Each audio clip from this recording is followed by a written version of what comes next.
Swayam Rupakada Mahyam Dadati Swapadantikam. So we're going to do a little overview of Bhagavad Gita in honor of International Gita Day. Apparently, the Gita Jayanti is an inappropriate, made-up thing. Not going into the history or details of that. We're just going to call it International Gita Day because who knows what is what.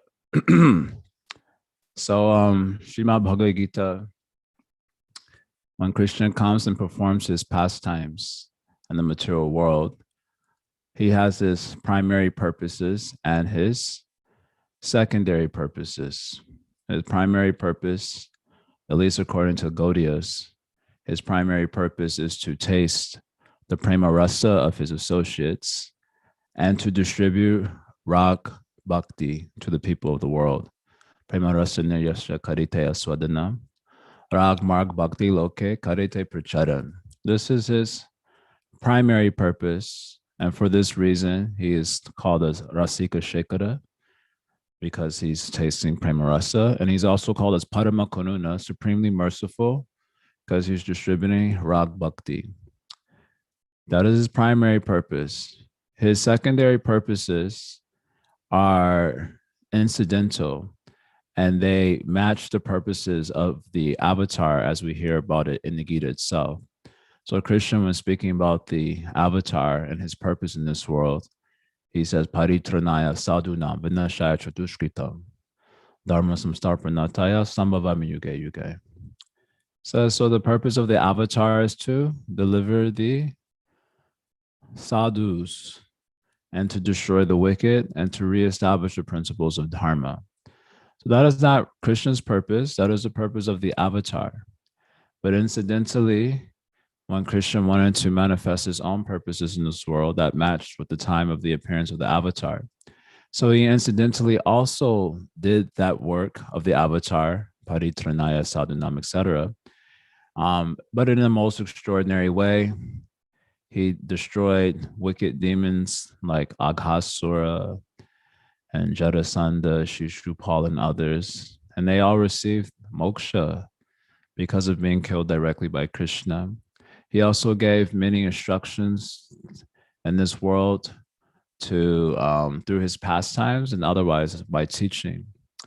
He freed the living entities from illusion and bewilderment and fear. But thinking about the living entities who would appear in the future when he was not on the Earth planet, he wanted to manifest Bhagavad Gita also. So that way that the living entities in the future, bewildered by beginningless ignorance, can also be benefited.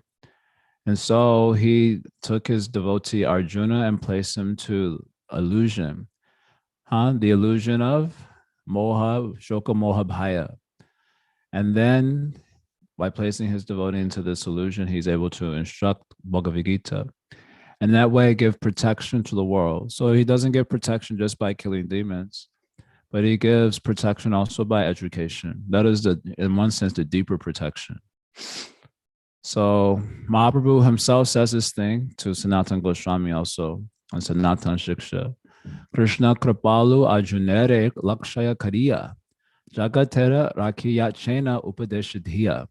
Krishna is so merciful that simply by aiming his instructions at Arjuna, he gave protection to the whole world.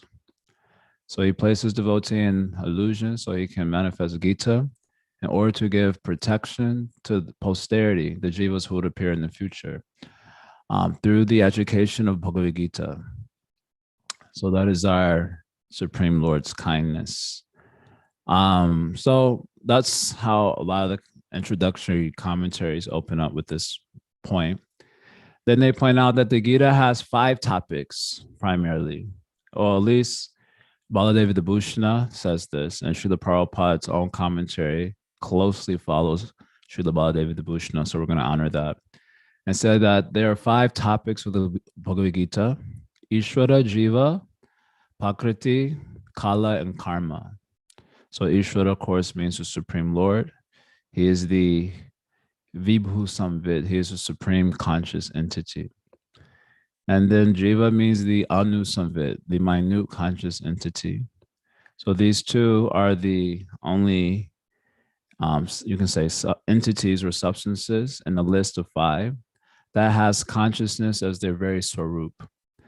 And not only do they have consciousness as their very swarup, they are also conscious of other things. So this is pointed out, at least in Baladev Vibhushana, he makes a point of it. Because the impersonalists say that absolute reality is just consciousness itself, but it's not conscious of anything. Because if you say it's conscious of something, then that will create a duality in Brahman. And they say that there is only Brahman. So Vaishnava acharyas argue against this, obviously, that there is consciousness, their very swarup is consciousness, but they're also conscious of other things. If this must be the case, otherwise there would be no, in the case of the jiva, there would be no possibility of it becoming in Maya, right? If the jiva didn't have awareness of things outside of itself, how could it be illusioned by Maya, right? Just like the table, it exists, but it doesn't have consciousness. So I can't bewilder it. If a beautiful woman comes in front of the table will not be bewildered because it doesn't have awareness of anything outside of itself. It doesn't have awareness of itself also. So if that were true of the jiva, that he had no awareness of anything outside of himself, then it would not be possible for him to come under the delusion of Maya. And also for the Lord, he also has conscious of things outside of himself. Otherwise, how can he instruct Bhagavad-Gita? How can he have desire to generate the world? Some Upanishad is quoted in this regard, that the Lord thought, may the one become many. And so he thought in this way. So how he think about something like this, unless he has awareness of things outside of himself? And they also have an intrinsic eye. So there's two eyes are there. So you have your intrinsic eye, and then you have your extrinsic eye. That's what we call as the false ego. False ego means we say ahankar, but there's also an intrinsic eye. So the intrinsic eye is what makes it possible to identify with the ahankar. Because if you had no inherent sense of your own existence, then you would not be able to identify with something outside of yourself. Like same example, the table doesn't have an intrinsic eye. It doesn't have a sense of its own existence or awareness of its own existence. So it cannot misidentify with something else. But in the case of the jivas, we misidentify with the products of prakriti, the products of nature, which means that we have an intrinsic eye that makes that possible. So this intrinsic eye is part of our swarup. And of course, extrinsic eye is part of the material body. So in this way, this is, so the jiva becomes bewildered by Maya, but the Vibhu Samvit, the supreme conscious entity, God himself, he does not become bewildered by Maya. So this is the main difference between these two. Then going back to the list of five, there's Prakriti, Kala, and Karma. So Prakriti is the substance, that is the shelter of the three gunas of nature. And Kala, which means time, is an unconscious substance that is different from the three gunas of nature. So this is the distinction between Prakriti and Kala. Using the language of the Sandarbhas, there's the efficient cause of creation, and then the material cause of creation. Namitta karana, upadana karana. The efficient cause of creation means the thing or things that bring something into being. That's called the efficient cause. And the material cause refers to the ingredients that a thing is made of. So for example, a clay pot, the efficient cause of the clay pot would be considered the Lord, or the Lord, the potter, and also the potter's will, right? Will, he uses like an instrument to bring the clay pot into being. So the will and the potter, of course, is considered as the nimitta karana, efficient cause. And the clay itself is called the upadana karana, the material cause, because it's composed of clay. So Prakriti is the upadana karana, because Prakriti is a shelter of the three gunas. Everything in this world is made of three gunas. And Kala is part of the nimitta karana. Nimitta karana means the efficient cause. So of course, Kala is only one of the instruments used to bring things into existence. At least according to Jiva Goswami, there's also karma, there's also swabhava or impressions. All of these things work together to bring things into being in this world. In any case, there's some distinction here between Prakriti and Kala there, but they're both just aspects of Maya Shakti. So, but in any case, this distinction is given in Sri Baladev's list, that which Prabhupada follows. And then there's karma. So karma refers, of course, to the sort of force of destiny that a jiva will experience in response to his own activities. So of these five, the first four are eternal. The eternal means not having beginning and not having end.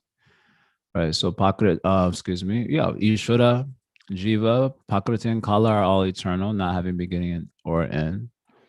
And Jiva, Prakriti, and Kala, of course, and also karma, they are under the control of the Supreme Lord, Krishna or Paramatma.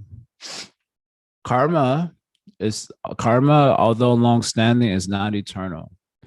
It has beginningless existence, but it is subject to destruction like previous non-existence, pragabhava.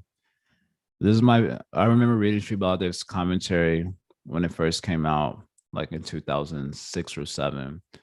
And I remember this tripped me up a lot because I had never encountered the concept of anadi and pragabhav. But pragabhav means previous non-existence.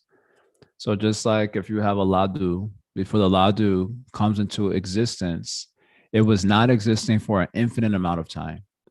So that ladu is said to have previous non-existence, right? Because it was not existing for an infinite amount of time. But when the ladu was created, that was the end of its non-existence, right? When the ladu was brought into being, that was the end of its non-existence. So our karma is like that. Our karma is like pragabhava or previous non-existence.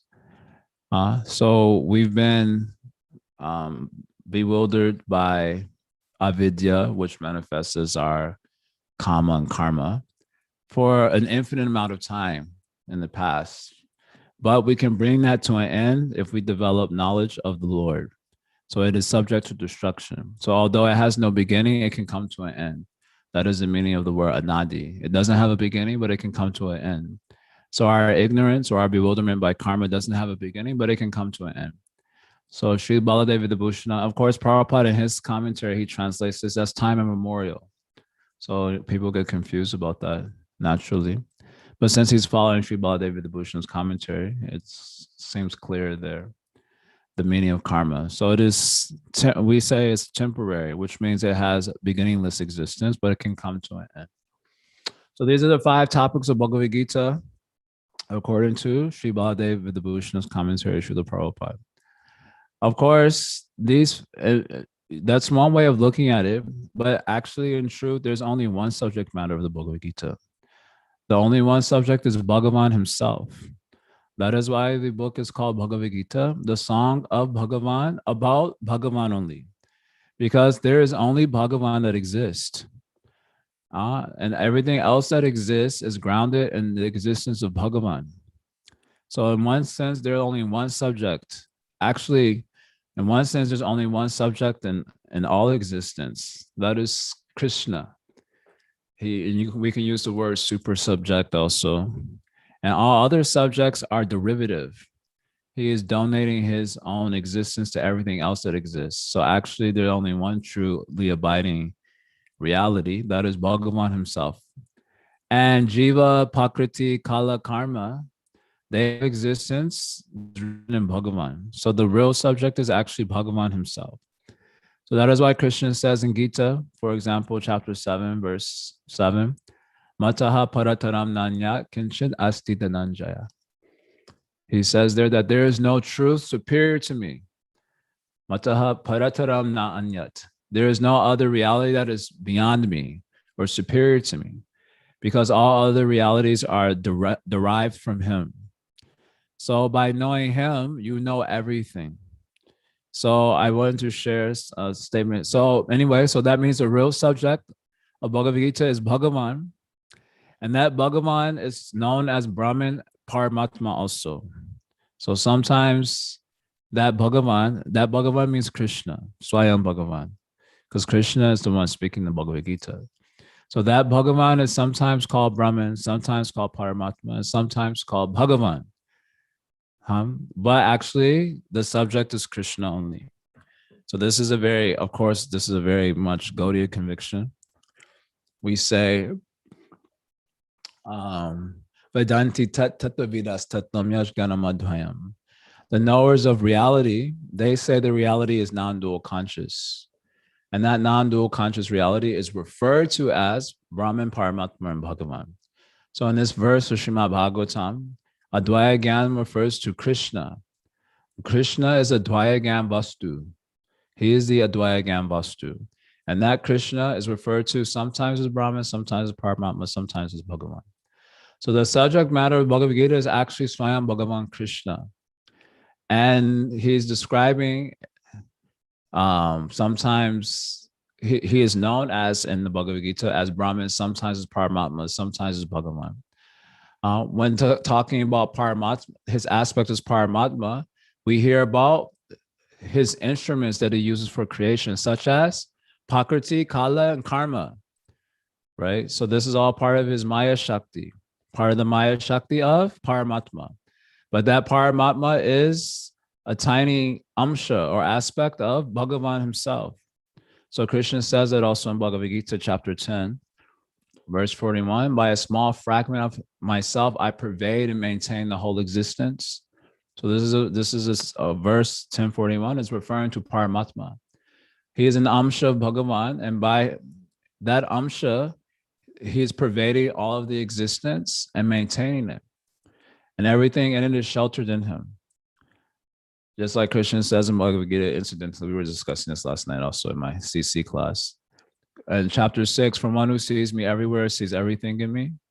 I am never lost to him. He is not lost to me. That's chapter 6, verse 30, I think. Bhagavad Gita, very nice verse. So it's talking about, in context, talking about Paramatma. So he's everywhere because other things cannot exist without being grounded in Paramatma because it is Paramatma Shakti, right? So even all material objects you see in this world, Paramatma is there because it cannot be otherwise, right? If Paramatma was not in some aspect of the creation, then that aspect would not be able to exist. Because its existence is derivative of its ground of existence, which is Paramatma in this case. So in any case, what we're saying here is although the 5 topics are presented, actually only one subject. That one subject is Swayam Bhagavan, Krishna, who is the Advaya Gyan Vastu. And he is referred to in the Gita also as Brahman, Paramatma, and Bhagavan in different places. And so by knowing that Krishna, one knows everything. So Krishna himself says as much in the Bhagavad Gita. So we just look briefly here. Of course, you're familiar with Chatu Shloki Bhagavad Gita, the 4 Gita verses in a nutshell, which explains the whole subject matter.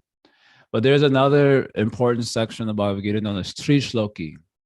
I don't know where this phrase Tri Shloki comes from, but in some circles at least is referred to as Tri Shloki, where Krishna is explaining the whole Vedic knowledge in 3 verses. So this comes in chapter 15, from chapter 15, verse number 15. So Krishna says there, he says,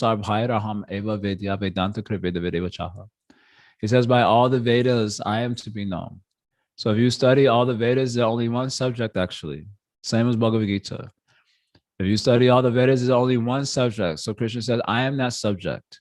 Vedaisha sarvaraham eva vedyo, Vedanta krit vedavid eva chaham. And his feature as Srila Vyasadeva, he is given the world of Vedanta. And so he knows the meaning of the Vedas and the Vedanta. So he wants to summarize that meaning for Arjuna. And the 3 verses known as Chatu Shloki. So I'll share the screen here. We look at these verses quickly. From Bhagavad Gita, these are very important verses. Tons of important verses in the Gita, but this is up there. Hold on, I'm going to take some tea.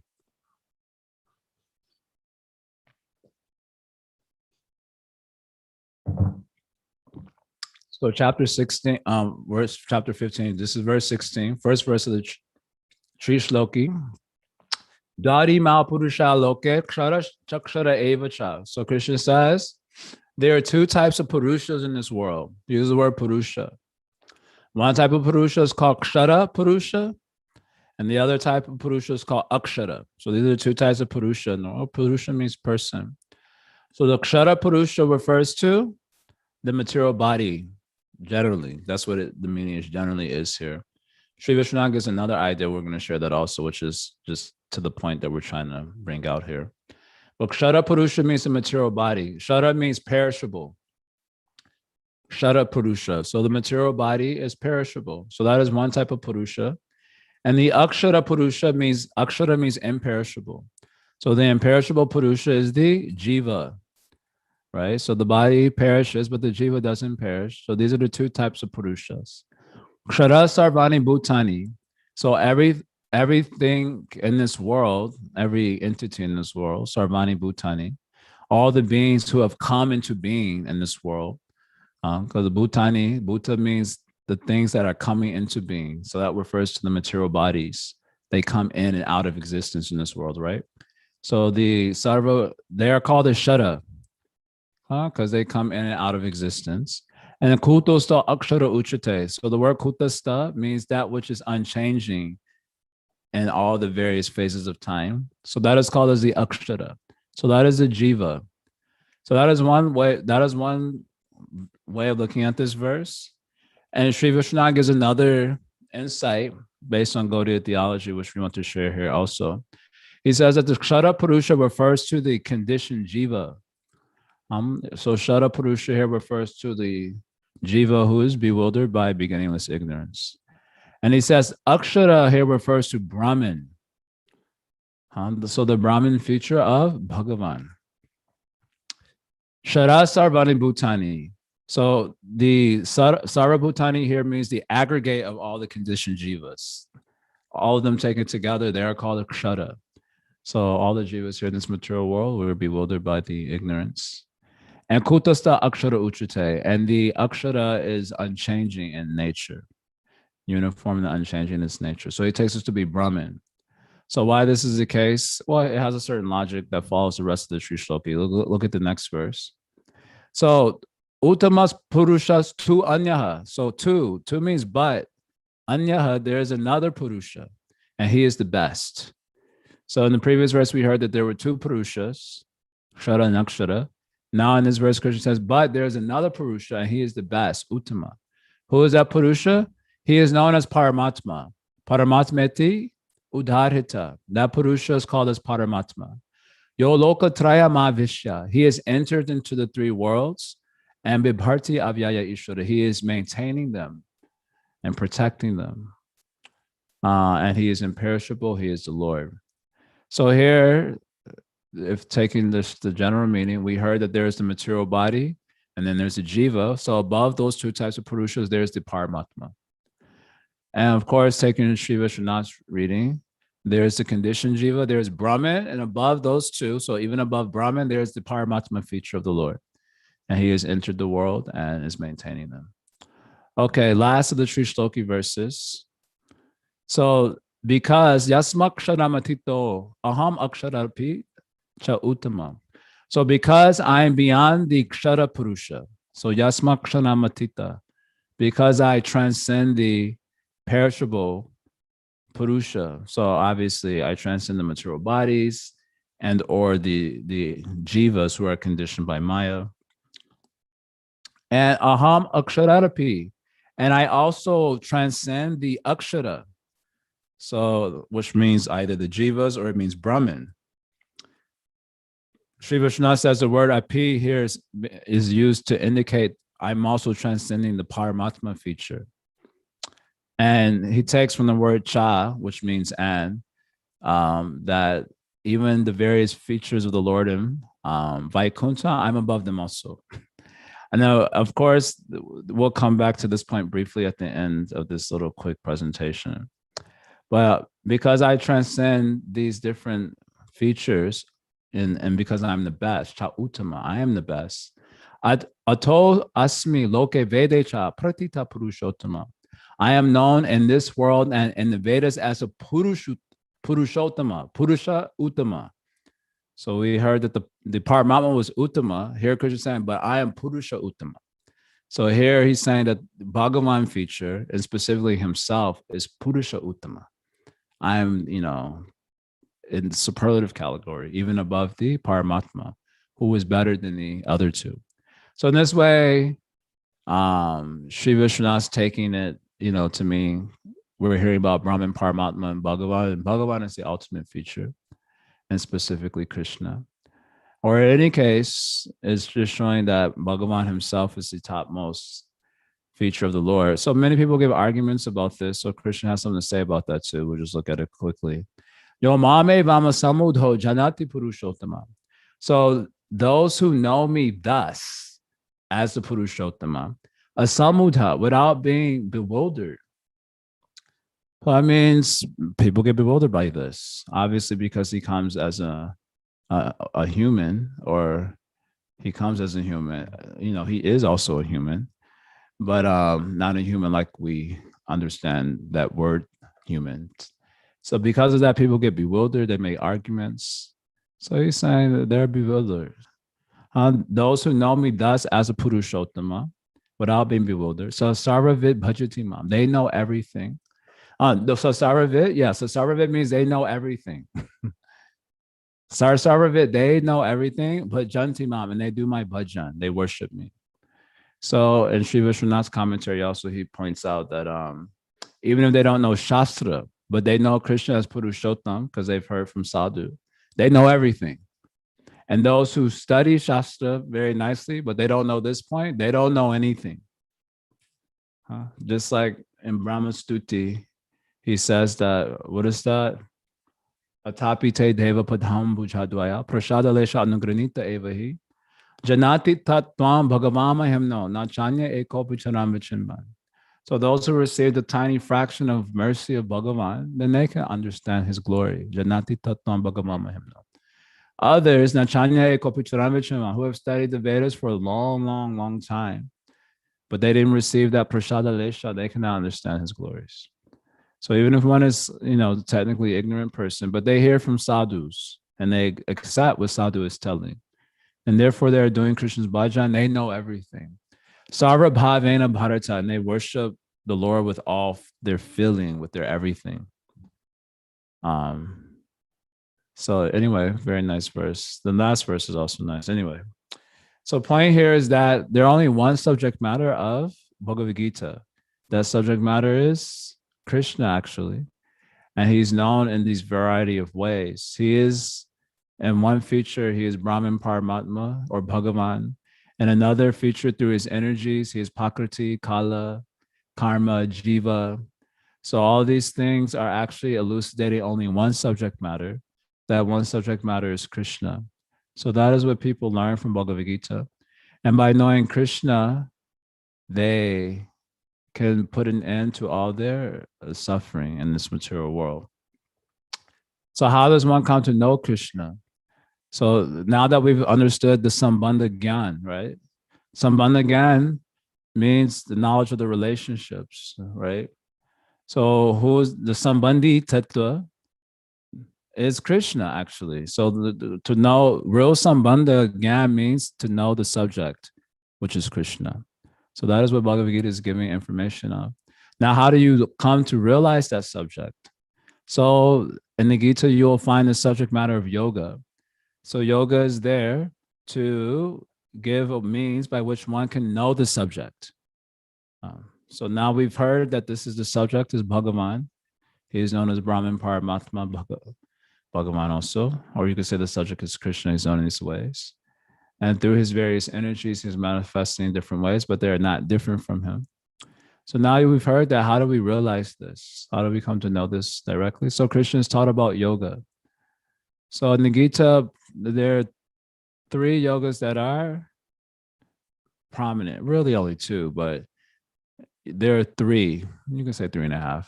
So Karma Yoga, Gyani Yoga, and Bhakti Yoga. So these are the three major yoga topics that are described in Bhagavad-Gita.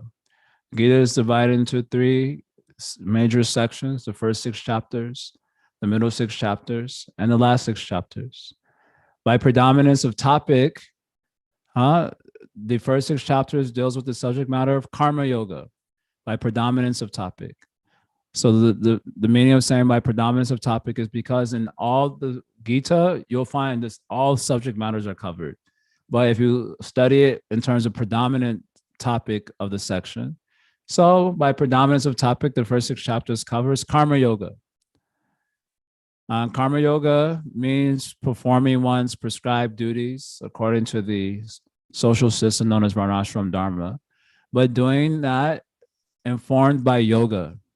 So usually when you do karma in this world, and karma here it's taken to, it means dharma, your dharma, doing your swadharma in this world. When you do dharma in this world, you do dharma informed by kama, right? You have desire to be fulfilled. That's why you're doing the action. If you didn't have any desire, you probably just lie down all day like me.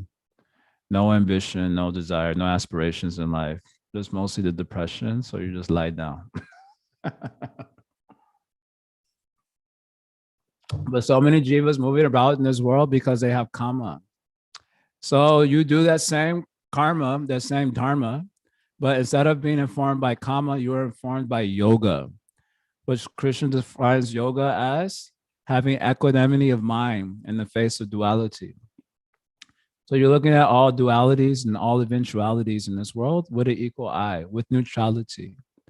And you're detached from the fruit, and you're also detached from the sense of being the agent or the final causal agent in the activity. You know, the sense that everything depends on me.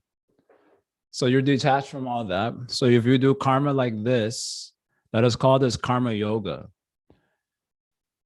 And this karma yoga is considered assistive.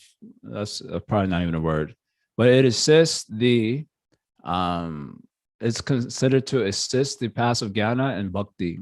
And so far as karma yoga, if you do it, means that you increase the sattva guna in your psychology. So the increase of sattva guna in your psyche is called as purification of heart, antakarana, the purification of the antakarana. So the word antakarana just refers to the inner instrument. It refers to the subtle body, basically. So that subtle body has so much rajas in it. The word rajas, which we generally translate as passion, means dust, actually. So there is so much dust in the antakarana, it's dusty. We have dusty instruments. That's why we keep running after objects in this world informed by kama. So if you start doing karma yoga, you clean up the dust. That means sattva guna is getting increased. And that is known as the purification of the heart. Purification of the heart means removing the dust, the kama, from the antakarana. So by that will assist your application of Gyani and Bhakti, of course. Of course, if Sattva Gun gets very high, then what manifests is a awareness of the distinction between matter and spirit. That is known as Gyani. So this karma yoga is considered as absolutely critical for giving the adhikar for doing Gyani yoga, by which you can attain the liberation. So it assists in that way. And it is also assistive to bhakti insofar as if you have clean heart, then you'll not be distracted from your bhajan, from your worship of Krishna. So karma yoga is considered this way. Sometimes this phrase karma yoga is modified by the word Nishkama karma yoga. So Nishkama means without the desire, and in contrast with Sakama. So Sakama karma yoga isn't really a phrase you come across too much, but basically most, like I already said, when people do karma, they're informed by desire. So that's called Sakama karma. But even those materialistic people who do Sakama karma, they also sometimes do karma yoga, because karma yoga basically means when you're performing your duty without any attachment and without any desire for the fruit. So that in the old Vedic culture, that can happen for materialists also, because they have so many material desires and they believe in the Vedas, and the Vedas was prescribed so many things that they don't have any desires for, but it's considered important for fulfilling other desires they will have. So they incidentally will maybe do some karma yoga also. They just do their duty with detachment. And that's a sense that you still kind of get a little bit of a faint heartbeat today in Indian culture or South Asian culture in general. So you may call it a sakama karma yoga, but that's like an incidental thing. So sometimes the Nishkama karma yoga is added as a further qualifier for karma yoga in the Gita. So if you do that, then that Nishkama karma yoga has Gyani in it. Gyani here again means the awareness of the difference between matter and spirit. You will increase sattva so much that awareness will manifest spontaneously. And then you become qualified to do Gyani yoga. So that is the first 6 chapters by predominance of topic. We hear about Gyani yoga a little bit there, and we hear a little bit about Ashtanga yoga, but that is mostly contrasted against karma yoga, which Krishna actually advocates for in the first 6 chapters. He doesn't really advocate for the other forms of yoga that we encounter in the first 6 chapters. That first 6 chapters concludes in 46 and 47. And there Krishna gives a gradation of, sadhakas. And he says that the yogi is superior to Gyanis and superior to karmis, superior to tapasvis. And then he said, but of all yogis, the highest yogi is one whose inner self dwells on me with faith and who worships me. I consider him the most connected, the profoundly communed with me. Yogina api sarvesham agate nataratmana shadavam bhajate yomam samyuktama mataha. So there's this gradation of yogis, and this last yogi, one whose inner self dwells on me with faith and doing my bhajan, he didn't describe in the first 6 chapters. So then in the middle 6 chapters, he describes Bhakti Yoga. So in short, when describing Bhakti Yoga, there's 2 types of Bhakti Yogas that are mentioned according to Sri Vishwanath's commentary, his introduction to Gita. One type of Bhakti Yoga is called Kevala Bhakti. That means it's pure Bhakti, only Bhakti is there. Shuddha Bhakti, we call it by the Shuddha Bhakti, Uttam Bhakti, Akinchan Bhakti. So many names will be there. Ananya Bhakti. And also, with a term that Sri Vishwanath gives it is Pradhani Bhuta Bhakti. So Pradhani Bhuta Bhakti means Bhakti is the primary, your bhakta, but you mix your bhakti with other things like karma or gyan processes. So that is called as Pradhani Bhuta Bhakti. So you'll find that, for example, this Pradhani Bhuta Bhakti in verses such as Chaturvida Vajante Mam, Janasukriti Norjuna, Artorjik Nasur, Artarti Gyani Bharatarshaba. Krishna says there are 4 types of people that come to me. Those who are wanting freedom from distress, those who want something material, those who are inquisitive. So they have Sakama Bhakti. And they also approach Krishna, they will do Karma Mishra Bhakti. And then he mentions a 4th type called the Gyani. So this Gyani seems that one who is already having knowledge and they're pursuing the absolute truth. He has Nishkama Bhakti, but his Bhakti will be mixed with Gyan. So these are called Pradhani Bhuta Bhakti. And then there's Kevala Bhakti. So Kevala Bhakti means, anyway, I'm remembering another category, but anyway, Kevala Bhakti means whereas only Bhakti is there. You only do Bhakti, you don't mix it with karma and Gyan. And you only do Bhakti with the goal of Bhakti, with the goal of just pleasing the Lord, not with the desire to get anything else. So these are the 2 types of Bhakti that are delineated in the middle 6 chapters. And of course, Krishna in that middle 6 chapters goes on to do a theophany, like in the 11th chapter, he shows his universal form, thus showing that he is a source of course, the cosmos. He is a source of even 4-arm forms. So this becomes, of course, very important for the theology of the Gita because Krishna is making a lot of claims that he is a source of everything. So he also is doing some practical demonstration of that. In the last 6 chapters, so middle 6 chapter by predominance of topic is Bhakti Yoga of 2 types. Then last 6 chapters of Gita is Gyan. So actually, I don't know why it's called as Gyan. It's called as Gyan here because it's kind of more technical section of the Gita. And it gives a lot more elaboration on things that we've encountered in the first 12 chapters, or you can say in the first 2 sections. So there's a predominance of Gyan in that sense. But he's not exactly talking about Gyani Yoga, just a predominance of Gyani there. Anyway, Sri Vishwanath makes an interesting point in his introduction to the Gita that the Bhakti section is in the middle. And it's on either side. It is booked in by karma on one side and Gyani on the other.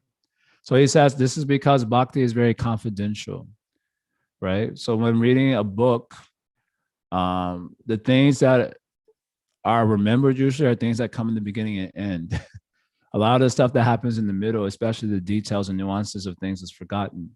So Krishna protects the confidentiality of bhakti by putting the subject matter in the middle of the Gita. So people often miss it.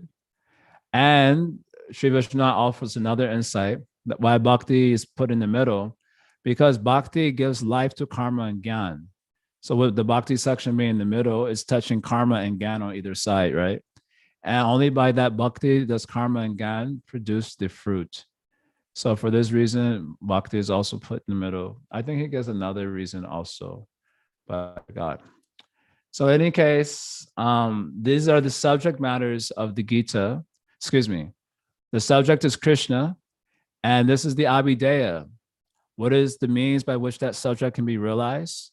So the means is yoga, mostly bhakti yoga only, but karma is considered as an assistant to that.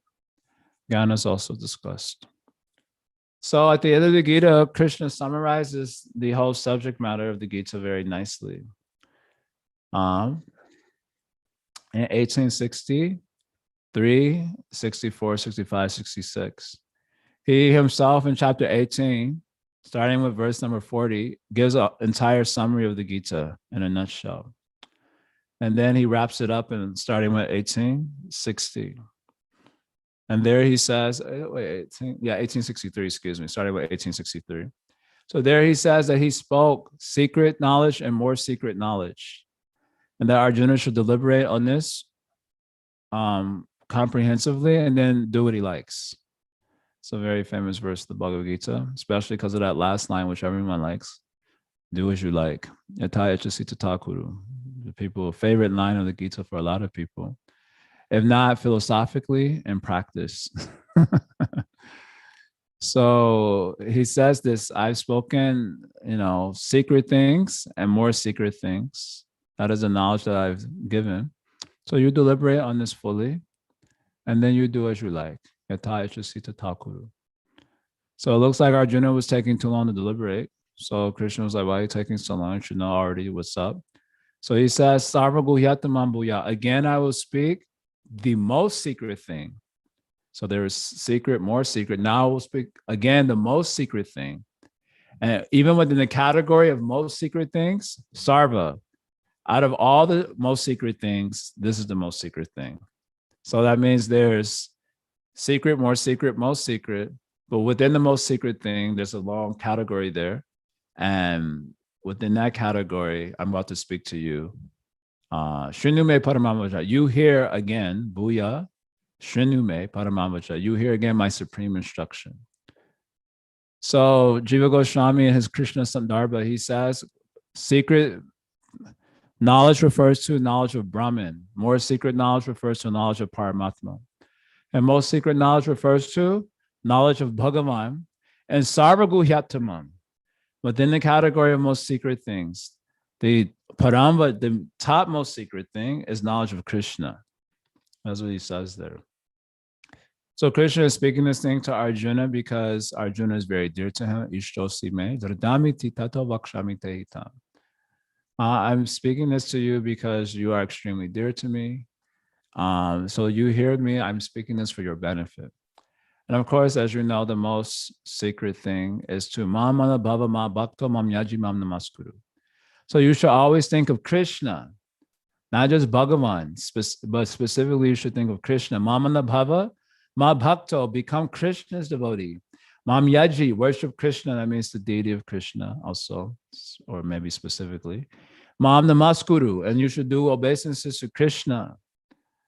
Certainly you will come to Krishna if you do this because you will be dear to Krishna. And of course, he's saying this to Arjuna specifically.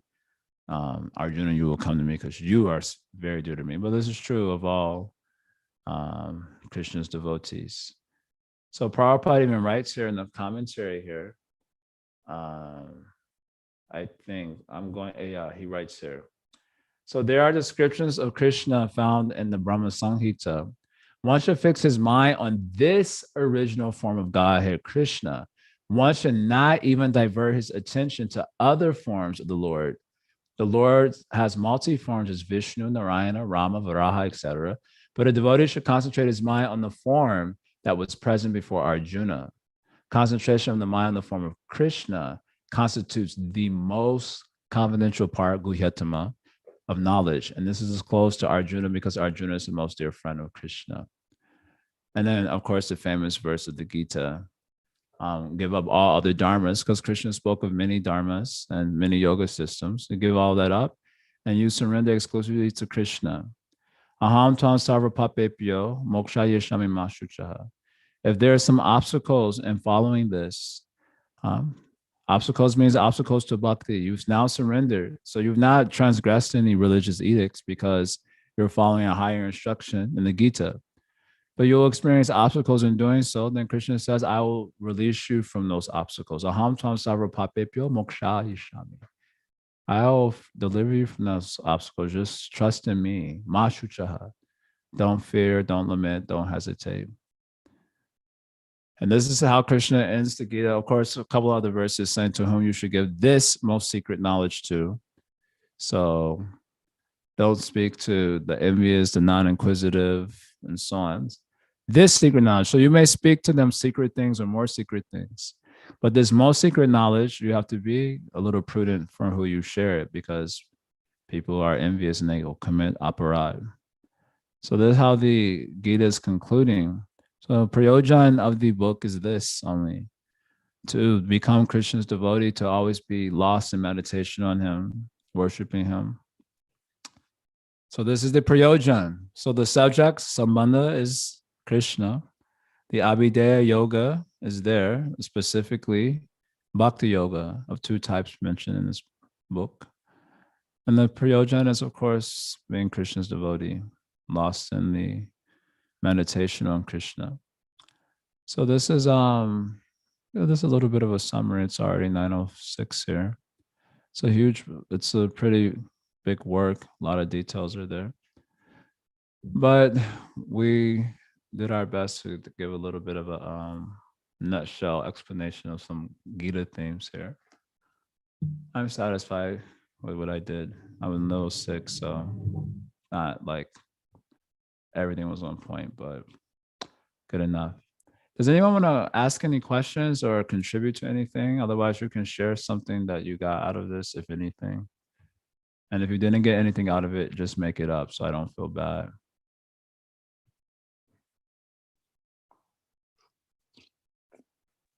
Hare Krishna, Jaya Jagannath Prabhu, Dandavat. Hare Krishna. Hare Krishna. Wow, that was such a power-packed wisdom class. Thank you so much. What really resonated with me, I mean, so much, but truly that, one, I was really struggling because if we were to, say, give the Gita out, you're almost like, well, why does it start with karma yoga? It's so not applicable today in the West. It's not possible. And, you want to go straight to like the crux. And truly, as you put it, the Gita is, it's not the predominant, say, in the first 6 chapters, karma yoga, but truly all the Gita is Bhagavan. And so and then what of the 9 processes? One is smarnam, so remembering. So today, hearing that previously in different classes and today, it really helps solidify that, even though we want to categorize everything, truly everything is Krishna. This whole Gita is bhakti. It is Bhagavan. So that just really helps just solidify a lot of things for me. So thank you so much. Yeah. Thank you. Anyone else can share something? You can ask a question also. If not question, you can share something that you got out of this. And if you didn't get anything, you can just make it up. Just share some point that you remember. That you think out of it. A quick question. When you in the beginning said that actually there are only 2 yogas that were described, and you literally said 3.5. If you were to say 2, would it just be karma yoga and then bhakti yoga? Yes, I would say Karma Yoga and Bhakti Yoga because Gyani Yoga actually is not really taken up as a subject in the Gita. It comes up largely just in contrast with Karma Yoga. When Krishna wants to contrast Karma Yoga and Gyani Yoga, he brings up Gyan and the Gyani Yoga in that context, but he's not really talking about it. It's not like there's no real exposition on it like it is with Bhakti and Karma Yoga. And the 3.5 is the Ashtanga Yoga. I think Ashtanga Yoga in chapter 6 gets a lot more exposition than even Gyani Yoga, but he's not exactly advocating for it there. It's kind of the result. It just kind of falls in sequence in the presentation that he's giving in the first 6 chapters. But it's just interesting that he gives more of an exposition on that than Gyani Yoga. So that's why I said it's really kind of only 2. Thank you. And then just on this point, I forget with our discussions, did you say when we say really like Dhyan Yoga is like the higher states of Gyan? So would you then say Dhyan Yoga is part of Gyan Yoga, or Yeah, would you you say can say like that also. The devotees usually say like that. that Dhyan Yoga is part of Jnana Yoga? Yes, they say like that. There's some unique differences if you're being like very particular, but they're usually grouped together. Would you ever say that Jnana Yoga is part of Dhyan Yoga, or no? You wouldn't say the other way around? Yes, you could. I don't know if there would be any protest to that. But even in Uddhav Gita, Krishna says he only speaks Karma Yoga, Jnana Yoga, and Bhakti Yoga. These 3. Says these are the 3 processes for the jivas in this world. So this Jnana Yoga part, I think, is included within Gyan there. So I guess you could say Dhyan is included within Gyan. Thank you. And then just on this point, if it is part of Jnana Yoga, then it does talk about Jnana Yoga. I guess it's just the higher levels of Jnana Yoga then. I guess in that sense, you can make a case that there's an exposition on it, on Gyan. But like I said, even there, it's mostly in contrast with Karma Yoga and sort of the outcome. Because basically in Karma Yoga, Krishna speaks about a person doing Karma Yoga until they get liberation. But so there are other people who do Karma Yoga and then they develop adhikar for renunciation, and then they may also actually renounce. Then if they actually renounce, then and live a life of meditation. So he's talking about that also. So this is another outcome that comes from purifying the heart through Karma Yoga. So yeah, if you can say like there's an exposition on Gyan in that sense, if you're combining the 2 in that way, that would be accepted. Thank you so much. Sid has something to say. Sid. Yeah. Well, first, thank you for doing this, JJP. The thing on my mind that kind of stood out is, well, I'll preface this by saying that I've heard that, you know, most of our problems can be solved by an increase in sambandha. Yes. And so, I mean, really what stood out was how important sambandha is, because having that proper relationship with Krishna actually allows you to then proceed to, you know, abhidaya and prayojana. Yes. But also the connection that was made to me today was not, sambandha is often translated as just relationship, but also how it's almost is an awareness, right? Like we Yes. spoke of consciousness as awareness. And so Yes. that the greater awareness of Krishna really lends itself to more of a connection and more of a relationship with him. And so that's the thing that really stood out to me. And is like how aware am I of Krishna in day-to-day life? Yes. In general. And so that increase in sambandha would for sure solve most of my problems, but also just like let me proceed to actually, like, you know, performing bhakti with better, just on a better level. Right. So yeah, like the emphasis on sambandha is, and like how it is very closely tied to awareness and consciousness, as opposed to just the standard translation of relationship. Yeah, that's what stood out. Nice. Thank you for that. Anyone else? I think here's Shamsaki is telling, like the love the Paramatma aspect of Bhagavan that you shared in the beginning. The 2 reasons why Krishna put Bhakti in the middle was great. But when you said Bhagavad-Gita is actually all about Bhagavan only. Yes. Thank you for that. Okay. Anyone else wants to share Hare something. Krishna Prabhu. Hare Guru. Just thinking about Kala as you seem to have referred to Kala as like Krishna's energy. Yes. And so just reconciling that with the fact that Krishna says, time I am. Yeah, because Krishna is everything, right? Yeah. Yeah. So that's, I mean, I'm just thinking out loud actually that it's his energy, but because in one sense, Krishna is non-different from his energy. Mm-hmm. And so in that sense, when he says time I am, because we often refer to time as like Krishna's expansion, right? Mm-hmm. Like in as an expansion. But Sure. when we refer to him as an expansion, time as an expansion, do we use that term in a different way from when we think of his other plenary expansion? Yes, we use it in a different way. Okay, so when we refer to the time as an expansion, it's in the same way that we could refer to his Maya Shakti as an expansion. Yes. Oh, okay. Thank you. Yeah, and this was really wonderful overview of the Gita. Thank you for doing that, especially when you're not feeling well. Thank you. Okay. Saki says, Gyan and Karma Yoga are two paths that are liberating. So why can't we choose Gyan path? Yeah, the liberating here means Jivan Mukta.